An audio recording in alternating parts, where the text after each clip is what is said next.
Good morning. I am the Epidemic, and I'm living in the past. Today we're going to look at Battletech. This is a game that came out in like 1996 or 1997. Wizards of the Coast put this bad boy out. Obviously the label is nothing new. Battletech, it has been around for a long time. I think since the either early 80s, maybe the late 70s. FASA Corporation has basically owned this property. Now this is an unlimited edition starter. It will have the green borders instead of the black borders. And the reason I have that is twofold. One, when I started playing, I didn't get in right away because all I had was money for mowing lawns. So when and I had a car at the time, a Subaru Justy, so I had to pay for gas and maintenance, and when I did have extra cash, I would, spend it on fun stuff. Not to say my 1988 Subaru Justy wasn't awesome, because boy, that was a lot of fun, that car. Anyway, I digress. So, Battletech, turns out, made by Wizards of the Coast, just like every game. I think it's every game I've talked about so far. Yeah. Basically, your library is your stockpile for your military base. Your job is to build mech robots and go fight each other. I really enjoyed this game. I'd heard about it probably from Inquest magazine, because that's where you start seeing advertisements for games and whatnot. And then you, yeah. So, okay, I've got that bad boy. Critical hit. As you know, these are mostly going to be commons. These are small mechs here. I've got that. Got that. There's a heavy one. Yeah, that one's kind of fun. I remember using that a couple of times. Good move. Oh, what was nice about this game, if you can read it, there was die rolling involved. So you would play your cards, but there was also an element of chance. Risk-reward kind of thing. And in this case, this is a good one. Like, for example, if you're in combat, you can play this mission card. One of your mechs rolls a die. On a 1, there's no effect. So there's a chance that this would fail. But on a 2 to 6, out of a 6-sided die, that's pretty good odds. Prevent all the damage dealt and received. Now, the dealt part is what kind of sucks. You're like, well, I didn't get to do any damage, but at least I didn't get nailed, would be the thought with this card. Urban mech, yeah, inner sphere. So nice. The Fenrises are very nice. I mean, they're small mechs. They don't necessarily do a lot of damage. There's a missile. You roll dice for your missiles. But they were fast. They were good clan mechs. This one doesn't cost nothing, but that's because it's like one good hit would break it. But anyway, yeah, you're supposed to, most people didn't, because if you don't have a sizable enough collection, it was hard to do. But when you build your decks, you know how, like, with Star Wars, you choose a light side or dark side, right? So you choose either clan or inner sphere. Then you can get even more dialed in. Like, this is an inner sphere mech, so this would be in an inner sphere deck. But you could get even more specific and just use clan, well, house Lao in this case. This could be a clan wolf specifically. So if you had a clan wolf deck, this one could go in. If it didn't say clan wolf, it just said mech clan omni, then it could be in any clan deck. But anyway, I liked the idea. I made a couple of decks like that, but that means some of the best cards or best mechs you had to go without because they just weren't part of your clan or house. That's a good one. Ambush. Commando. So, how did I get into this game? My uncle, who is a solid 10 years younger than my mom, he was still living at what is my grandparents' house, his parents' house, when I was born, because let's see, I think my mom was like 22 when I was born. So he would have been 12 at the time. So when I was 7, that would have put him at like 19, like right at the age of leaving. And I had gone up to visit my grandparents, obviously, many times in my life, even before I was 7. And as I was growing up, his room was the scariest and most interesting room in the world, because it was painted in Iron Maiden posters, Slash, Poison. They had a Poison poster, which is kind of weird considering how not intimidating those guys are. But it was very intimidating. He had all the board games, Axis and Allies. He had an Axis and Allies board game where he didn't actually have plastic pieces. They were cardboard triangles. So I think it was like an original Axis and Allies. And also, among other things, he had these metal robots that he would have up on a table where he would super glue them together and then paint them. And that was how you play Mech Warrior. So anyway, that was my introduction. I was always like, ooh, I want to play that. And obviously I couldn't touch because I was just a kid. Thor Prime. That's a nice mech. Nice medium.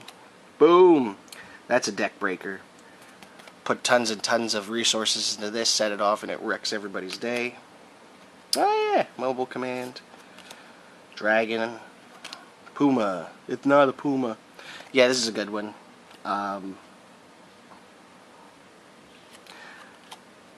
This is new. I've never had this. Really cheap. Easy to break. It's got an Alpha Strike. House Curita. Interesting. Nice. Better than Mech Warrior. Dervish. Move to partial cover I've used. Point defense system I've used. Firestarter I have, but I've not really used. A Blackhawk. Improvised weapon, yeah. I thought that there would be more of these that I'm not familiar with. The Ullers. 1 million Ullers. There's Ullers like A, B, C, D, E, F, G. There's a lot of different ones. I may or may not have had this one. I like here it's got 3 missiles, but no innate damage. So there's a chance that you can do 0 damage if all your missiles miss. That's a card I've never owned. Interesting. Better defense. That's cool. Elemental Point. Basically, you can put, like, mechs are huge, right? You know, several stories tall, size of a building. This, the elemental points are basically mech suits for people. These, I think, stand like 8-9 feet tall overall, but they're just little guys, just men running around.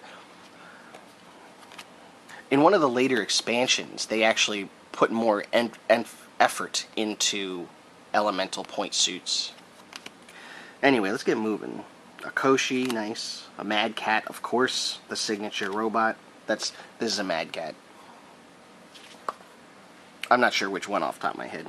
Another Fenris, nice. That's new. Battalion Support. Stalker. Culling, I've never had that. Death Command.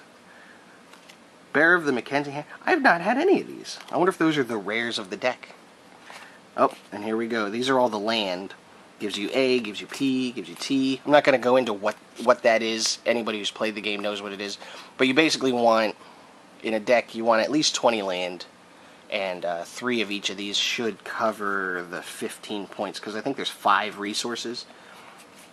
Logistics, ammunition? I don't remember what A stands. Assembly. Politics. M is... oh, munitions, it says so right there. Scrounger Crew, Support Tactics. Yep. Logistics. Oh, it also says so right there. So these are your land for the game, not including the Scrounger Crews. Well, technically it is a resource. Okay, so that's why they give it to you. And it's backloaded. Oop. Think tank. I know somebody who had one of those. So yeah, I got into the game because I had seen mech robots before. I thought they were always interesting, but I'd never gotten into it. Then my local card shop in Hummelstown had it, and so I bought in. And I thoroughly enjoyed playing with my friends. I was able to get I think I was able to get 3 friends to play. What ended up happening, though, is because we were terrible tacticians, the game, we would just take all of our turns continuously building robots, never attack, because we got to a point where he's got 10 robots, I've got 10 robots, so if anybody ever attacks, people just get destroyed. So you wait until you get 1 or 2 game breaker cards. Like that one you saw, like that was like a carpet bombing thing, saturation bombing, I think it was called. Those you lose the game when your library is empty.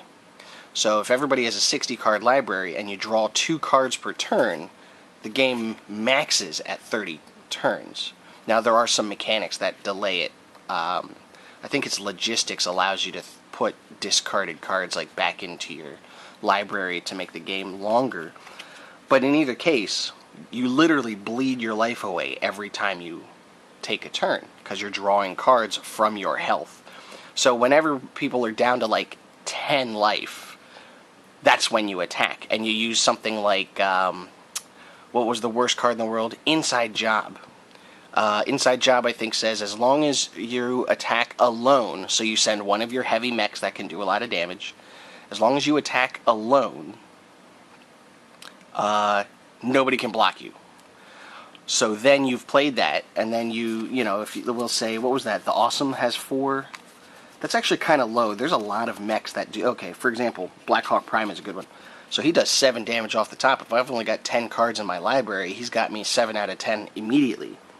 Then he can overheat. He deals himself some damage, but he gets +6 to his attack, so that would wipe me out without using any other cards. The key card being unopposed.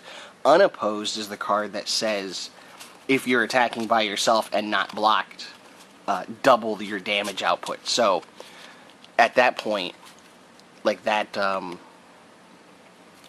the Mad Dog I just shuffled back in, that hat can do, what was it, 7 + 6, 13 damage. He can do 26 damage. That's half a deck, right? All I needed was Inside Job and the unopposed mission. And guess what? Everybody had as many Inside Jobs and unopposed as they could get. So basically the game wound up being, because we were not so great at tactical card games, you just sit there and build, and then one move just kills people. So I blame players, not the game, for that.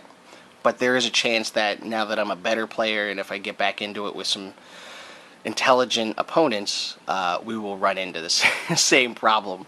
And then that's the game's fault for just having, you know,